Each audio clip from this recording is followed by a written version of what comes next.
Pegue suas coisas. Você vai para casa. A voz do fazendeiro cortou o silêncio como uma lâmina afiada. Marina levantou os olhos assustada, ainda segurando na mão um pedaço de pão mofado que havia tirado do lixo. Ao lado dela, 3 meninos sujos e esfomeados tremiam. Eles haviam sido expulsos de tudo, não tinham mais nada. E agora aquele homem alto, montado em seu cavalo, olhava para eles com uma expressão que ela não conseguia decifrar. Era raiva? Era pena? Seria mais uma porta se fechando na cara dela e dos filhos?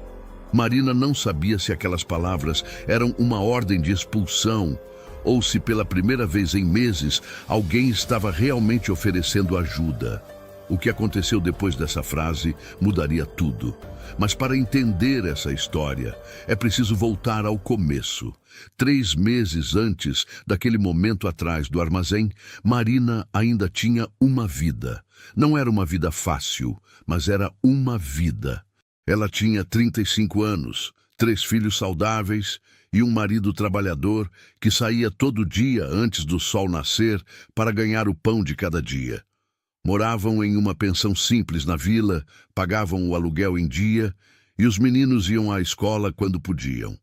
Não era muito, mas era o suficiente. Tudo desabou em uma tarde de sol forte.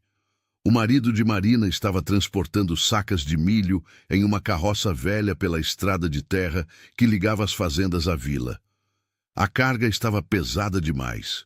A descida era íngreme. A roda da carroça quebrou no meio do caminho. O que aconteceu depois foi rápido e brutal. A carroça tombou e ele ficou preso embaixo de todo aquele peso. Quando os outros trabalhadores chegaram para ajudar, já era tarde. Tarde demais. Marina recebeu a notícia no meio da tarde. Não chorou, não gritou. Ficou ali parada, segurando Miguel no colo, enquanto o mundo desabava ao seu redor. Os outros 2 meninos, Pedro e Lucas, ficaram em silêncio, tentando entender o que aquilo significava. O pai não voltaria mais, nunca mais. A vida como eles conheciam tinha acabado ali. O funeral foi no dia seguinte. Poucas pessoas apareceram. O padre rezou rápido, ansioso para ir embora antes do sol esquentar demais. As mulheres da vila olhavam para Marina com pena, mas nenhuma se aproximou para oferecer ajuda. Os homens mantiveram distância. Quando a última pá de terra cobriu o caixão, Marina ficou sozinha no cemitério com os 3 meninos. Sozinha de verdade. Nos dias seguintes, a realidade bateu à porta com força. O dono do armazém apareceu cobrando dívidas que Marina nem sabia que existiam. O marido havia comprado fiado por meses. Agora ela teria que pagar. O senhorio da pensão deu 1 semana de prazo para ela conseguir o dinheiro do aluguel atrasado. 1 semana. 7 dias para resolver uma vida inteira de problemas. Marina tentou de tudo. Ofereceu-se para lavar roupas, cozinhar, limpar casas, qualquer coisa. Bateu de porta em porta com os filhos atrás dela, pedindo uma chance. Mas as portas se fechavam uma atrás da outra. As mulheres da vila olhavam para ela com desconfiança. Uma viúva jovem era um problema, uma ameaça. Os maridos podiam olhar demais. As fofocas podiam começar. Era melhor manter distância. E então veio o pior golpe de todos. Dona Francisca, a dona da pensão onde Marina morava há anos, bateu na porta um domingo de manhã. Era uma mulher alta, de rosto duro e olhos frios. Frequentava a igreja todos os domingos, sentava na primeira fila e rezava alto para todo mundo ouvir. Se achava melhor que os outros por causa disso. Dona Francisca cruzou os braços sobre o avental engomado e disse com uma voz seca, sem um pingo de piedade: "Não aceito mulher sem marido na minha casa. Isso é contra os princípios cristãos. O povo vai falar mal. E eu não posso deixar minha reputação ser manchada por causa de gente como você. Você tem até amanhã para sair." Marina sentiu como se tivesse levado um soco no estômago. Gente como você. As palavras queimaram mais que qualquer outra coisa. Ela não era mais uma pessoa. Era um problema, Um peso, algo que precisava ser jogado fora. Se você está chegando aqui no canal agora, venha fazer parte dessa comunidade que adora histórias que tocam o coração. Se inscreva para não perder nenhum vídeo como esse. Escreva também nos comentários de onde você nos ouve. Adoramos saber até onde essas histórias chegam. No dia seguinte, Dona Francisca jogou as poucas coisas de Marina na rua. 2 trouxas de roupa, alguns panos velhos e uma panela amassada. Era tudo o que restava de uma vida inteira. Pedro, o mais velho, ajudou a mãe a carregar tudo. Lucas segurava a mão de Miguel, que chorava baixinho, sem entender por que estavam saindo de casa. Marina tentou encontrar abrigo, implorou, chorou, mas todas as respostas eram as mesmas. Não, não temos espaço, não podemos ajudar, procure seus parentes, vá para outro lugar. A vila inteira virou as costas para ela e para os meninos, como se eles fossem invisíveis, como se não valessem nada. Durante semanas, Marina e os filhos dormiram onde conseguiam. Embaixo de árvores, em celeiros abandonados, em qualquer canto que oferecesse um pouco de proteção contra o frio da noite. Os meninos emagreceram. As roupas ficaram rasgadas. A fome se tornou uma companheira constante. E foi assim que Marina acabou atrás daquele armazém, revirando o lixo em busca de comida. Foi assim que ela se viu no fundo do poço, sem esperança, sem futuro. Foi assim que tudo parecia ter chegado ao fim, mas o que ela ainda não sabia era que às vezes é preciso chegar no fundo para finalmente encontrar a saída. Foi em uma tarde particularmente quente que Marina e os meninos terminaram de revirar todos os cantos atrás do armazém. Não havia mais nada, nem restos, nem sobras, nada. A fome apertava tanto que Miguel começou a chorar. Não era um choro alto, era um choro fraco, cansado, de quem não tinha mais forças nem para reclamar. Marina abraçou o filho mais novo e sentiu o coração partir. Pedro e Lucas estavam sentados no chão de terra, olhando para o nada. Magros demais, sujos demais, cansados demais. Ela olhou para os 3 meninos e pensou: meu Deus, o que eu fiz para merecer isso? O que eles fizeram? Foi nesse momento que ouviu o som de cascos batendo na terra seca. Marina levantou a cabeça. Um cavalo se aproximava pela viela estreita. Em cima dele, um homem alto, de chapéu de couro e roupas simples de fazendeiro. Ele parou o animal bem na frente deles. O homem desceu do cavalo devagar. Seus olhos percorreram aquela cena com atenção. A mulher magra, de roupas rasgadas, tentando proteger 3 crianças, que mais pareciam fantasmas. Os restos de comida estragada espalhados no chão. O desespero estampado em cada rosto. Marina se levantou rápido, colocando-se na frente dos filhos. Não sabia quem era aquele homem, mas já tinha aprendido a não confiar em ninguém. Pedro, o mais velho, também se levantou, fechando os punhos. Com apenas 13 anos, já sabia que precisava proteger a mãe e os irmãos. O fazendeiro tirou o chapéu. Passou a mão pelo cabelo grisalho e olhou para Marina com uma expressão que ela não conseguiu entender. Então ele disse aquelas palavras que ela nunca esqueceria. Pegue suas coisas. Você vai para casa. Marina ficou paralisada.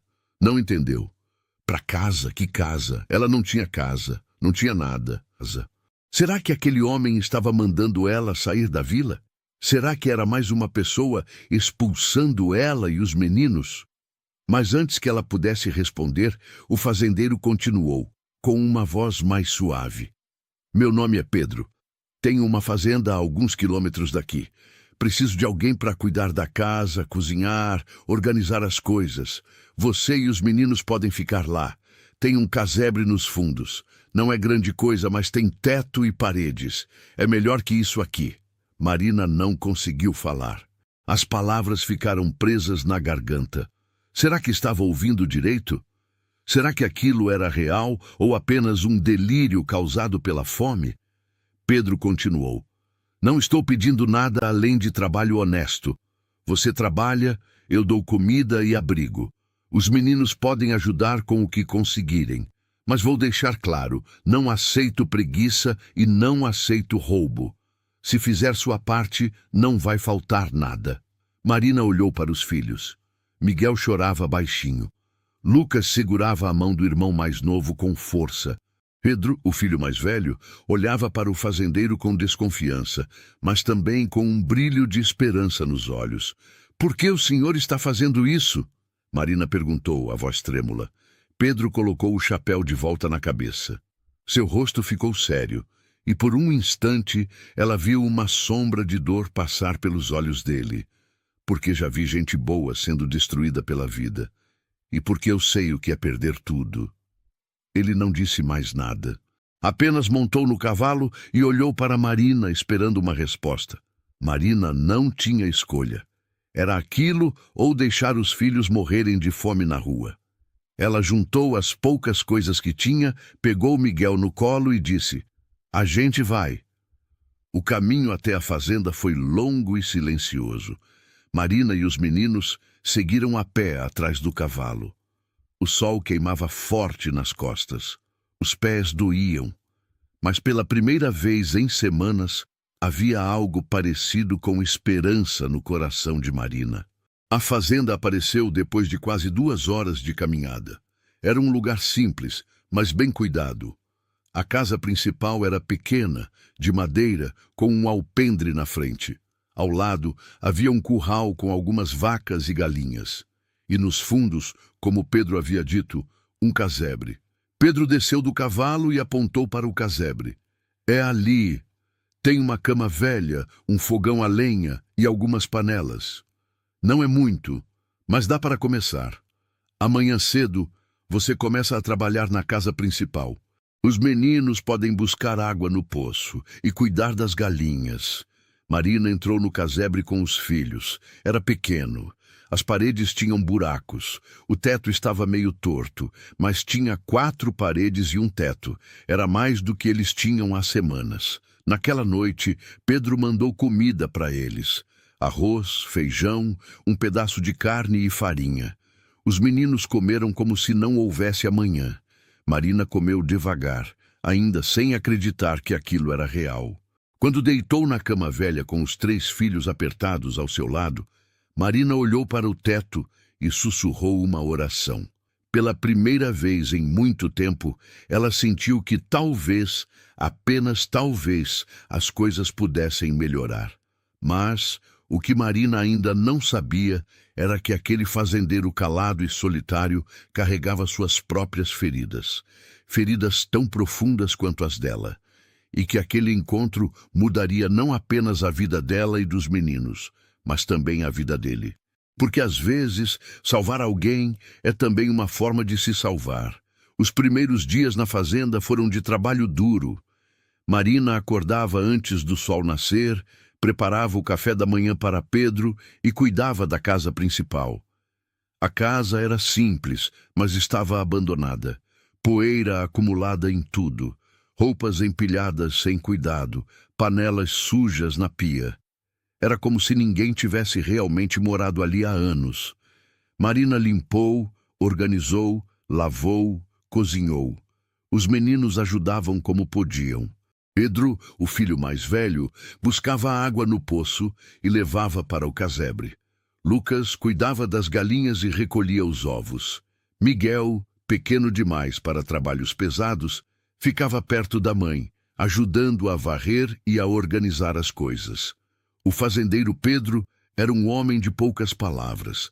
Saía cedo para cuidar do gado e das plantações, voltava no meio do dia para almoçar e saía novamente até o anoitecer. Comia em silêncio.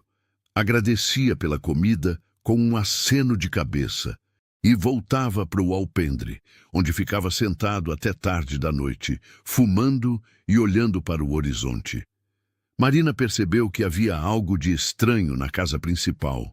No fundo, em um dos quartos, a porta estava sempre fechada. Ela nunca tinha entrado lá, nem tinha sido convidada.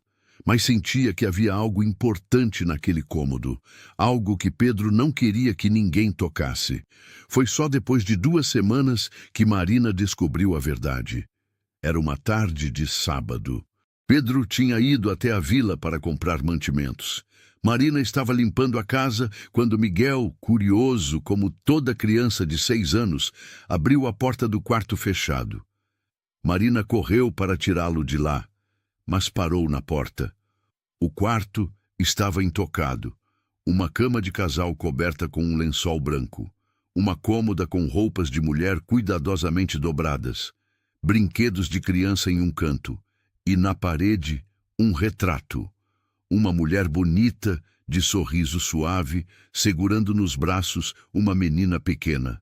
Marina entendeu tudo naquele momento. Pedro tinha perdido a família e nunca tinha conseguido seguir em frente. Ela fechou a porta devagar e pegou Miguel pela mão. Não disse nada para os outros meninos. Aquilo não era da conta dela. Quando Pedro voltou da vila no final da tarde, Marina estava preparando o jantar. Ele entrou na cozinha, colocou os mantimentos sobre a mesa e ficou parado ali, olhando para ela. A porta estava aberta? Ele perguntou, a voz baixa. Marina parou de mexer a panela e se virou. Ele sabia, claro que sabia. Foi sem querer. Miguel é criança, não sabia que não podia entrar. Pedro tirou o chapéu e passou a mão pelo rosto cansado. Ficou em silêncio por um longo momento. Então disse, elas morreram há 4 anos, tuberculose. Primeiro minha filha, Ana Clara. Tinha 5 anos. Depois minha esposa, Rosa, 2 semanas depois. Tentei buscar o médico na vila, mas ele demorou demais. Quando chegou, já não tinha mais nada a fazer. Marina sentiu o peito apertar. Sabia o que era perder alguém. Sabia o que era aquela dor que não passava nunca. Eu sinto muito, ela disse baixinho. Pedro balançou a cabeça. Desde aquele dia, não consegui mais entrar naquele quarto. Deixei tudo do jeito que estava. As roupas dela, os brinquedos da menina, tudo. Porque se eu tirasse aquelas coisas de lá, seria como apagar elas da minha vida de vez. Ele colocou o chapéu de volta na cabeça e saiu. Marina ficou ali parada, com as mãos tremendo. Agora entendia por que aquele homem era tão fechado. Porque vivia sozinho, porque tinha tirado ela e os meninos daquela situação, porque ele sabia o que era sofrer e não queria ver mais ninguém sofrendo. Naquela noite, Marina deitou com os meninos e pensou em Pedro. 2 viúvos, 2 histórias de perda, 2 vidas despedaçadas tentando se reconstruir. Talvez fosse por isso que Deus tinha colocado eles no caminho um do outro. Não para substituir o que foi perdido, mas para construir algo novo. Os dias foram passando. A fazenda começou a ter vida novamente. Marina cozinhava refeições de verdade e Pedro comia tudo sem deixar sobras. Os meninos engordaram um pouco. As bochechas de Miguel ficaram menos fundas. Pedro, o filho mais velho, começou a ajudar o fazendeiro com o gado. Lucas cuidava da horta com dedicação. E aos poucos, aquela casa que estava morta começou a respirar de novo. Pedro começou a falar mais.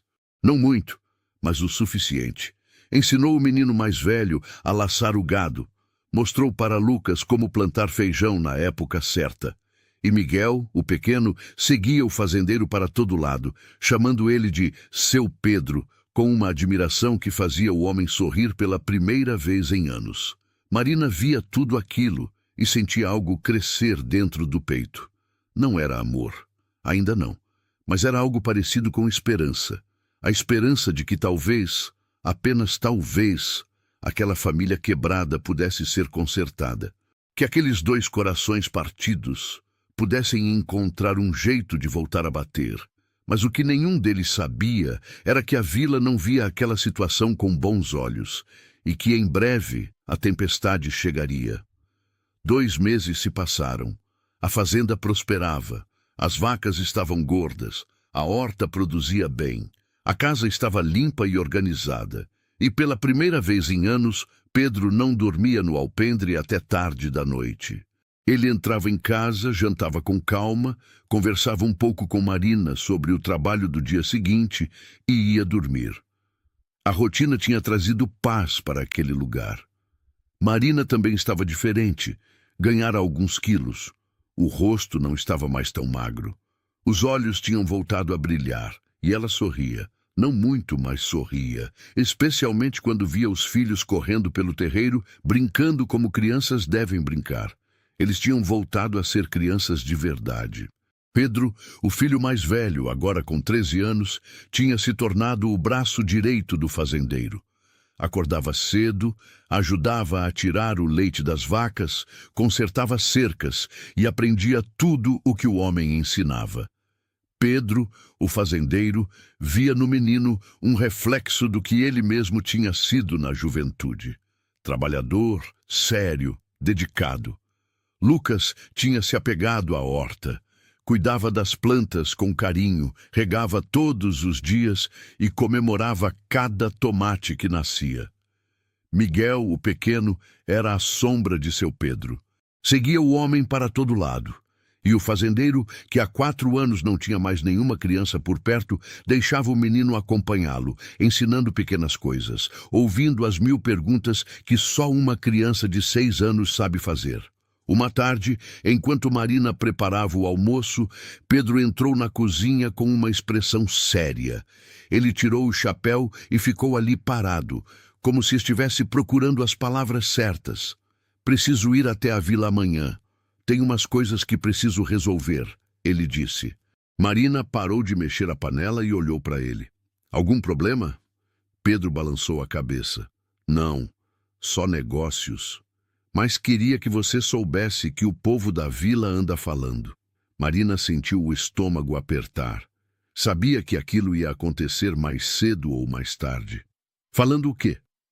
Que não é certo uma mulher sozinha morar na minha fazenda, que isso é contra os costumes, que o padre não gosta.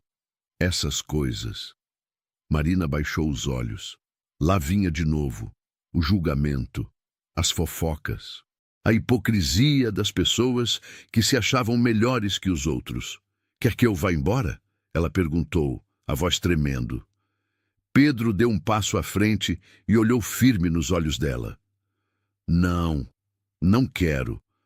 Você e os meninos podem ficar aqui o tempo que precisarem. Não me importa o que o povo fala, mas achei que você precisava saber.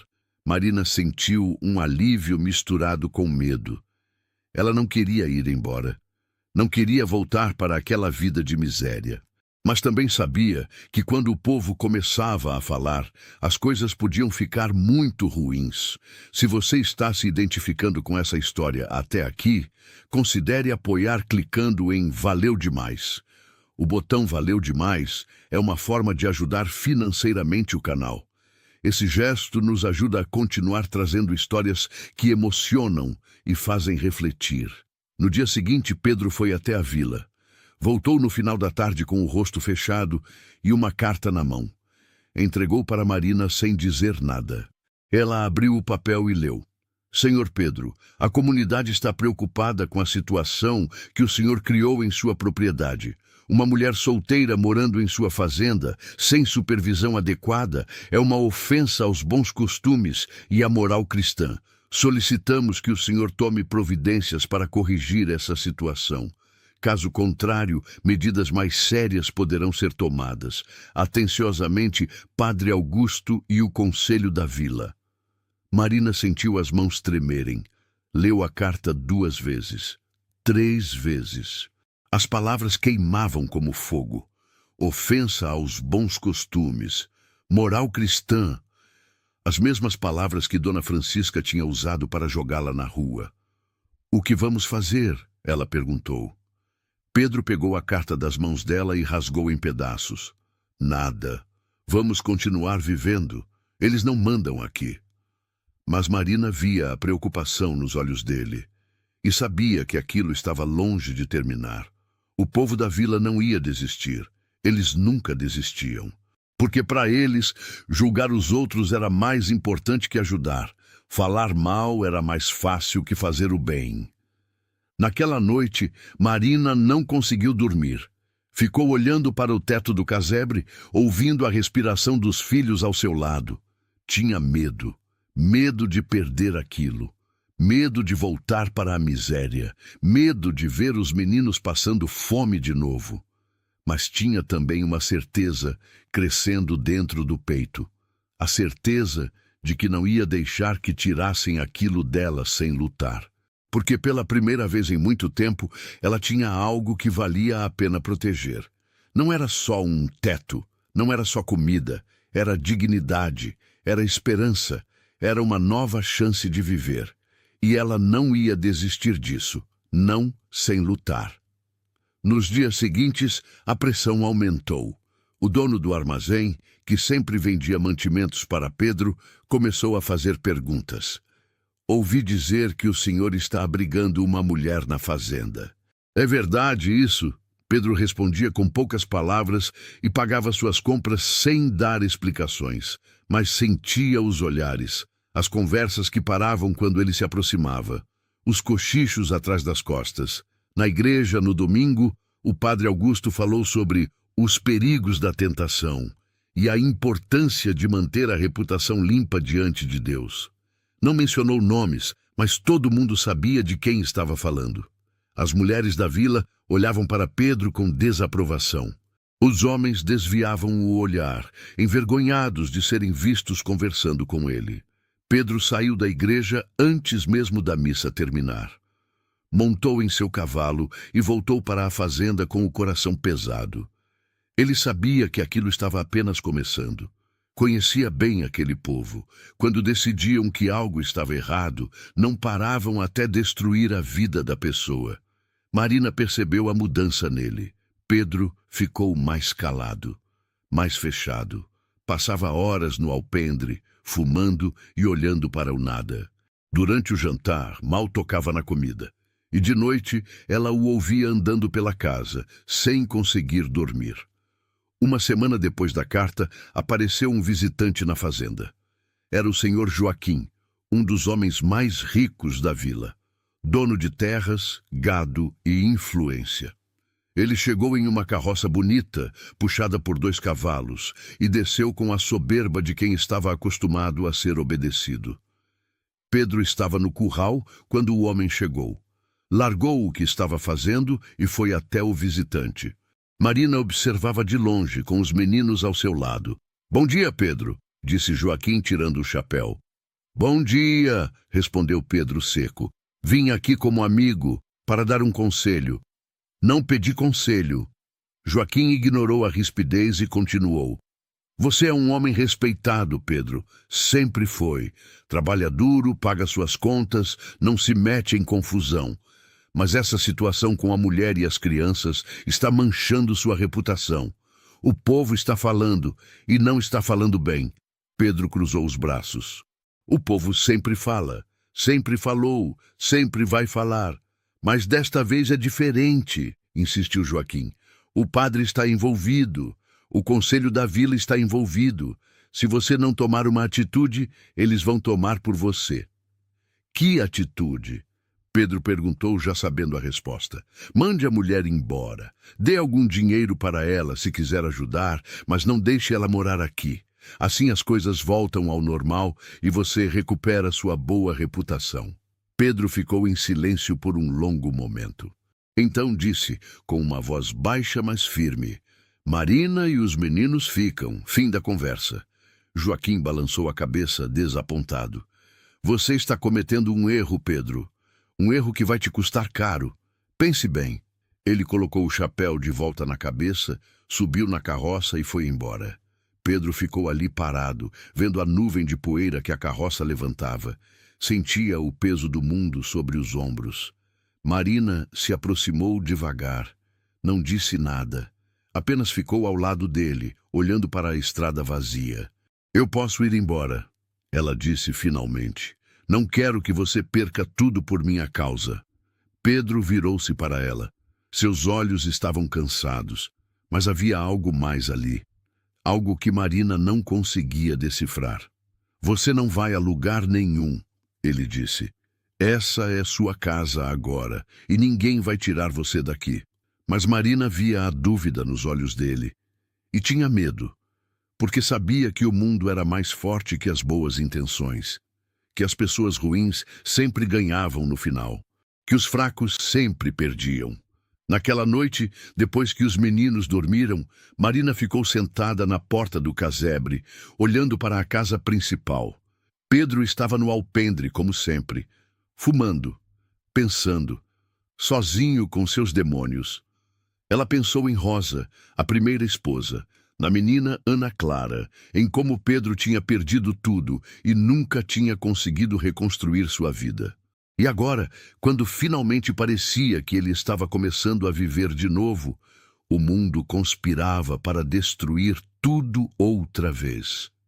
Por que a vida é tão cruel com quem já sofreu demais? Marina sussurrou para o vento. Não houve resposta. Apenas o silêncio da noite e o som distante dos grilos cantando. Marina fechou os olhos e rezou. Rezou por força, por coragem, por um milagre, porque sentia que ia precisar de tudo isso nos dias que estavam por vir. E ela não estava errada. A tempestade estava apenas começando, e quando finalmente chegasse, seria pior do que qualquer um poderia imaginar. O golpe final veio 3 dias depois. Padre Augusto apareceu na fazenda, acompanhado de mais 2 homens do conselho da vila. Chegaram no meio da tarde, em uma carroça fechada, com expressões sérias e determinadas. Pedro estava trabalhando na cerca quando viu os visitantes. Seu coração afundou. Sabia que aquilo não era uma visita de cortesia. Largou as ferramentas e foi até eles. "Boa tarde, Pedro", disse o padre sem sorrir. "Padre", Pedro cumprimentou seco, "precisamos conversar. É sério." Foram até o alpendre. Marina observava de dentro da casa com o coração disparado. Sabia que aquele momento ia definir tudo. O padre começou. "Pedro, você recebeu nossa carta. Veio aqui o senhor Joaquim para conversar. Mas você não tomou nenhuma providência. Agora não temos escolha." "Escolha para quê?" Pedro perguntou, já sentindo a raiva subir. "A vila decidiu que não pode mais aceitar essa situação. Uma mulher sem marido morando em sua propriedade é um escândalo. As famílias estão preocupadas. As crianças estão vendo.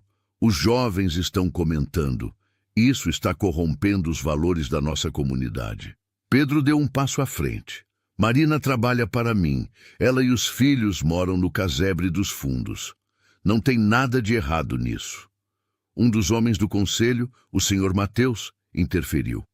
"Tem tudo de errado, Pedro. Você não é casado com ela. Ela não é sua parente. Não há nenhuma ligação familiar. Isso é impróprio, indecente. Indecente é deixar uma mulher e 3 crianças morrerem de fome na rua."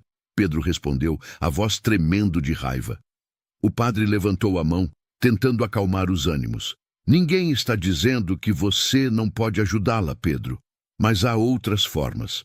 Podemos arranjar um lugar para ela na vila. Uma família que possa supervisioná-la adequadamente.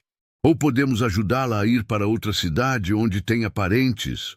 "Ela não tem parentes. Ela não tem ninguém. E eu não vou mandá-la embora." O padre suspirou. Então tirou outro papel do bolso. "Então não nos deixou escolha. Este é um documento assinado pelo Conselho da Vila e avalizado por mim, como representante da igreja.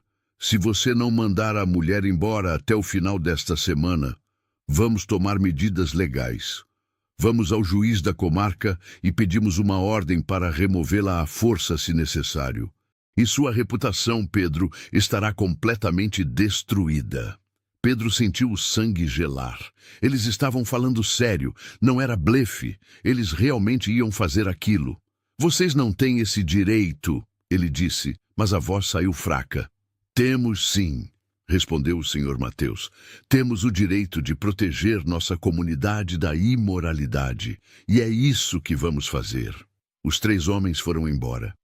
Pedro ficou ali parado no alpendre, segurando aquele papel maldito nas mãos. Sentia como se tivesse levado um soco no estômago. Marina saiu da casa. Tinha ouvido tudo. As lágrimas escorriam pelo rosto.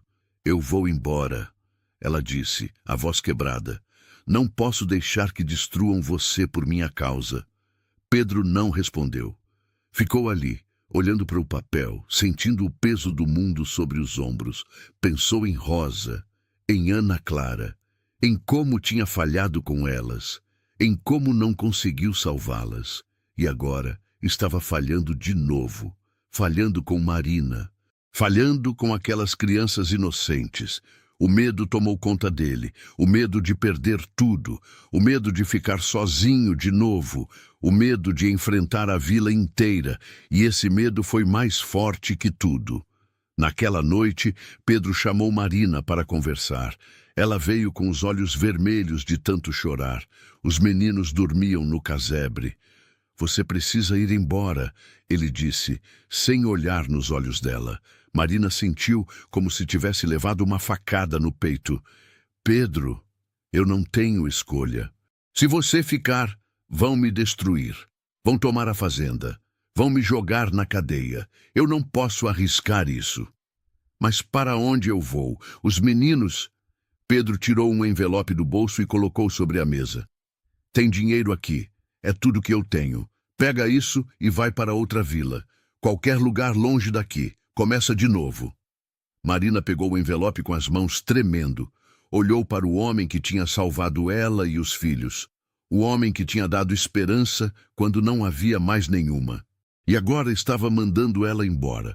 Eu pensei que você era diferente, ela disse, a voz cheia de dor. Pensei que você era corajoso. Pedro abaixou a cabeça. Não conseguiu responder, porque sabia que ela estava certa. Ele era um covarde dominado pelo medo.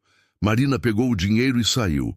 Voltou para o casebre, acordou os meninos e começou a arrumar as poucas coisas que tinham. Pedro, o filho mais velho, perguntou o que estava acontecendo. Marina não conseguiu explicar. Apenas disse que precisavam ir embora. Na manhã seguinte, antes do sol nascer, Marina e os 3 meninos deixaram a fazenda. Carregavam suas trouxas nas costas e o dinheiro que Pedro tinha dado no bolso.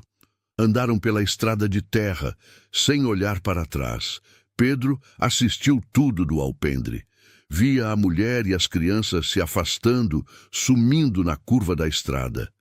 E sentiu o coração se despedaçar dentro do peito, porque sabia que tinha acabado de cometer o pior erro da sua vida.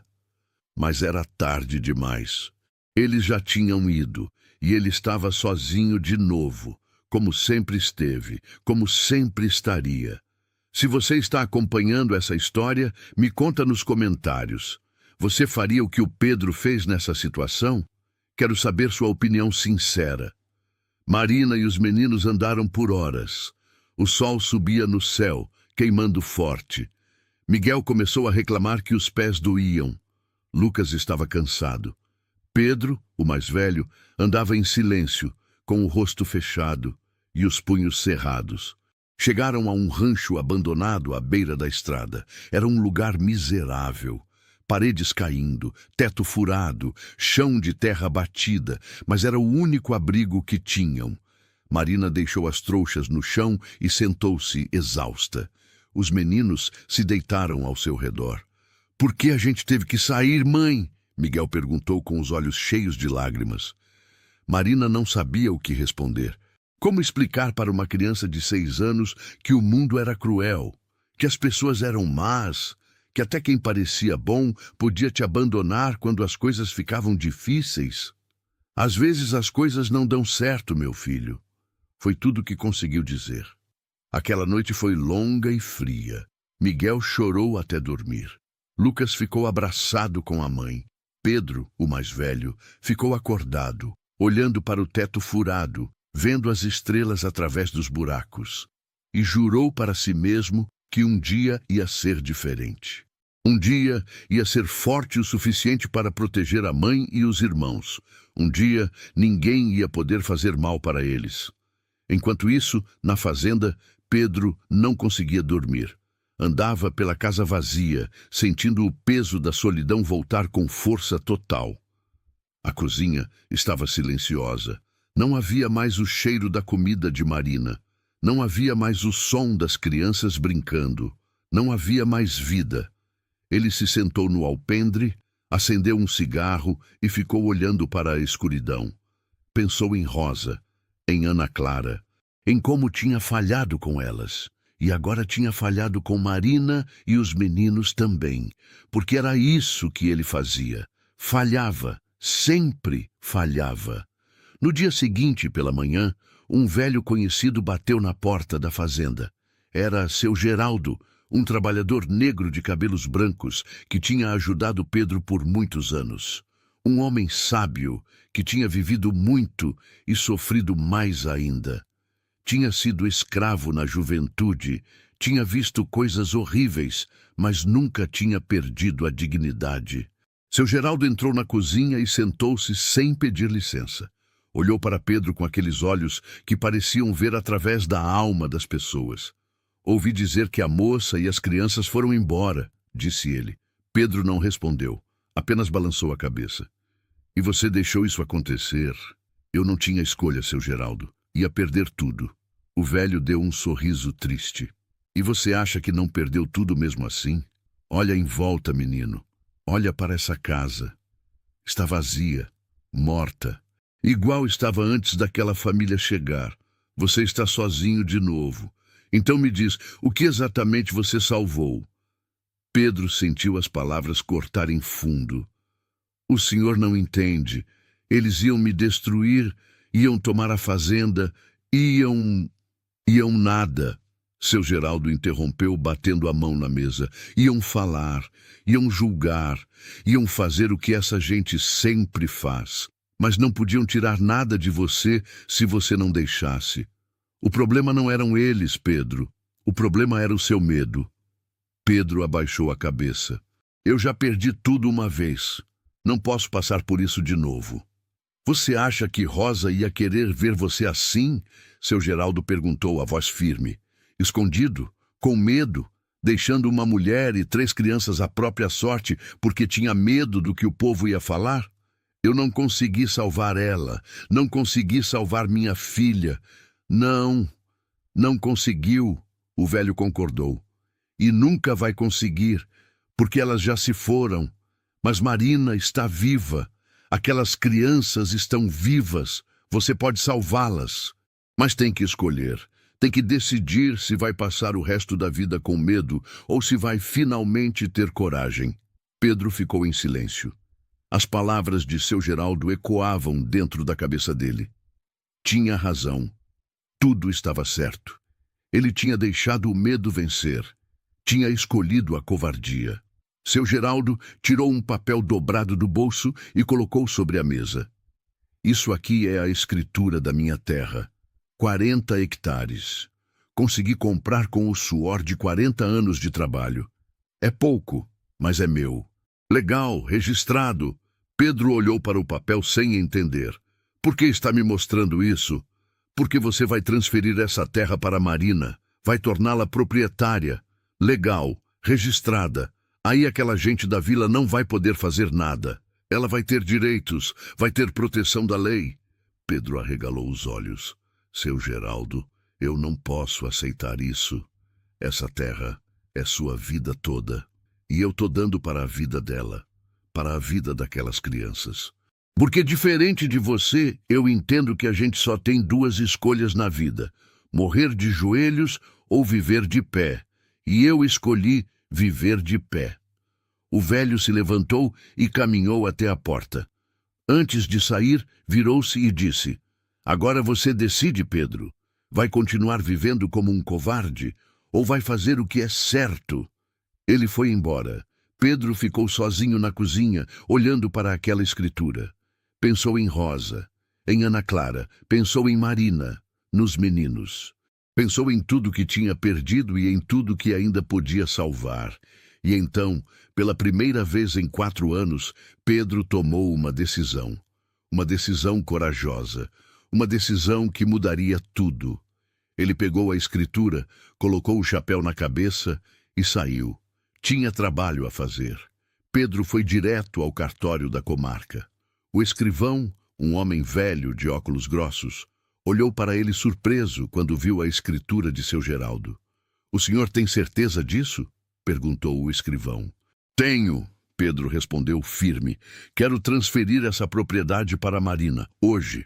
O escrivão hesitou, mas não podia negar. Era legal. A documentação estava em ordem. Ele preparou os papéis, Pedro assinou com mãos firmes e em menos de 1 hora, Marina era oficialmente proprietária de 40 hectares de terra. Pedro guardou os documentos no bolso e saiu. Mas não foi procurar Marina. Não ainda. Tinha outra coisa que precisava fazer primeiro. Era domingo, dia de missa. A igreja estava cheia. Todo mundo estava lá. O padre Augusto, o senhor Joaquim, o senhor Mateus, Dona Francisca, todas as famílias da vila. Pedro entrou pela porta principal, no meio da pregação. O barulho das esporas dele ecoou no silêncio da igreja. Todas as cabeças viraram. O padre parou de falar. O senhor Joaquim ficou pálido. Dona Francisca arregalou os olhos. Pedro caminhou pelo corredor central, com os passos firmes e o olhar fixo à frente. Parou bem na frente do altar, virou-se para a congregação e tirou o chapéu. Quero falar, ele disse, a voz ecoando pelas paredes. Pedro, isso é uma igreja. Não é lugar para... Começou o padre. Cale a boca, Pedro interrompeu firme. O senhor já falou demais. Agora é minha vez. Silêncio total. Ninguém ousou se mexer. Pedro continuou. Vocês me mandaram uma carta. Vieram na minha casa. Me ameaçaram. Tudo porque eu dei abrigo a uma mulher e 3 crianças que estavam morrendo de fome.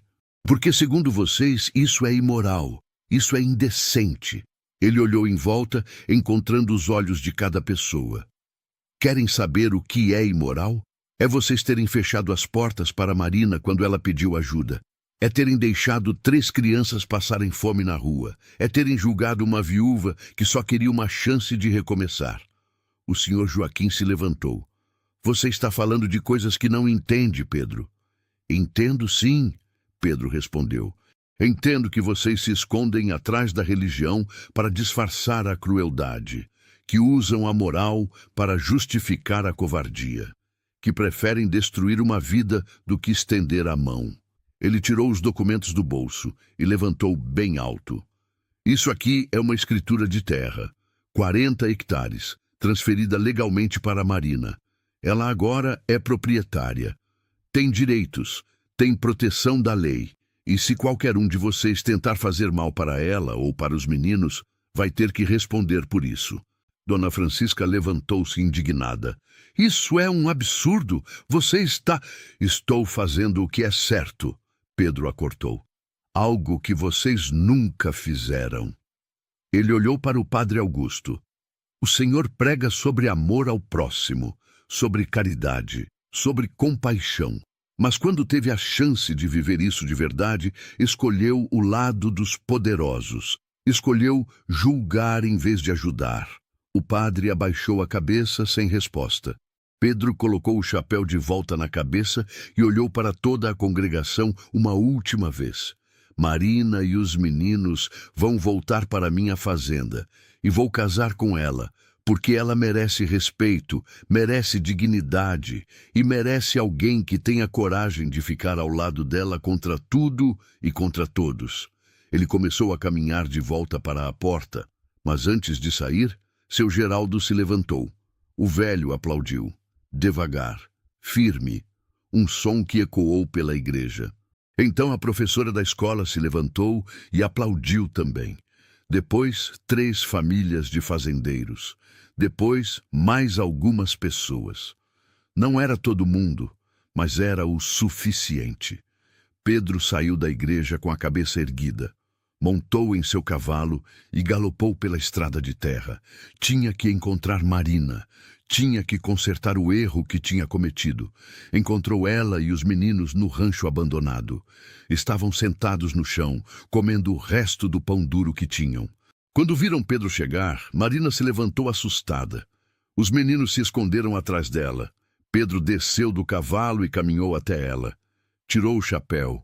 Olhou nos olhos dela com toda a sinceridade que tinha. Eu fui um covarde, ele disse. Deixei o medo falar mais alto. Deixei você e os meninos quando mais precisavam de mim, e vou me arrepender disso pelo resto da vida. Marina não disse nada, apenas olhou para ele, esperando. Pedro tirou os documentos do bolso e entregou para ela. Isso é uma escritura de terra, 40 hectares. É seu agora, legal, registrado. Você e os meninos têm um lar, com ou sem mim. Marina pegou os papéis com as mãos tremendo. Leu uma vez, 2 vezes. Não conseguia acreditar. Pedro, fui na igreja, na frente de todo mundo. Disse que você é uma mulher honrada, que merece respeito e que vou casar com você se você quiser me dar essa chance. As lágrimas escorreram pelo rosto de Marina.